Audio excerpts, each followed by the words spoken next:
जब धर्म और अधर्म आमने सामने खड़े हो जाएं, जब रिश्ते भी युद्ध की आग में जल जाएं, तब इतिहास बनता है महाभारत। युद्ध भूमि का चयन कुरुक्षेत्र। दोनों पक्ष पूरी तरह युद्ध के लिए तैयार हो चुके थी। अब प्रश्न था युद्ध कहाँ होगा। तब चुनी गई पवित्र भूमि कुरुक्षेत्र। ये वही भूमि थी जहां धर्म और अधर्म का अंतिम निर्णय होना था। सेनाओं का गठन। अब दोनों पक्षों ने अपनी अपनी विशाल सेनाएं तैयार कीं। कौरव सेना। कौरवों के पास थी 11 अक्षौहिणी सेना और उनके सेनापति बने भीष्म पितामह।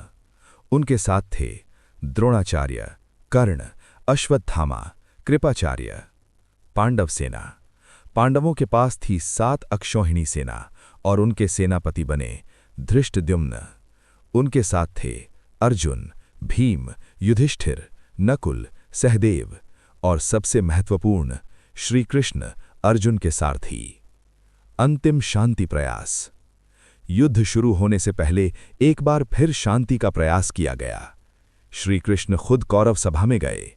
उन्होंने कहा कि पांडवों को सिर्फ 5 गांव दे दो, युद्ध टल जाएगा। लेकिन दुर्योधन ने घमंड में कहा कि मैं उन्हें सुई की नोक जितनी भूमि भी नहीं दूंगा। यहीं तय हो गया कि अब युद्ध निश्चित है। युद्ध से पहले का दृश्य।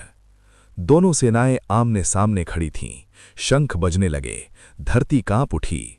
हर योद्धा अपने जीवन की सबसे बड़ी लड़ाई के लिए तैयार था। अर्जुन का मोह।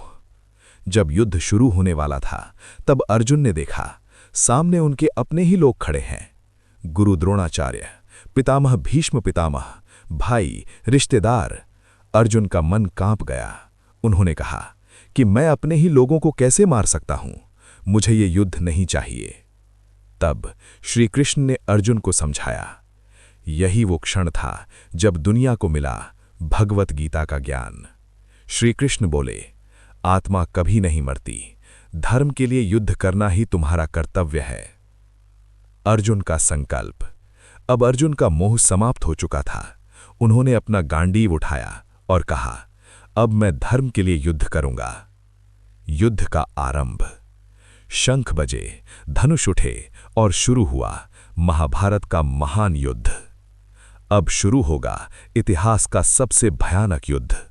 आगे क्या होगा? पहले दिन किसकी जीत होगी? कौन बनेगा सबसे बड़ा योद्धा? जानने के लिए देखें महाभारत भाग 16।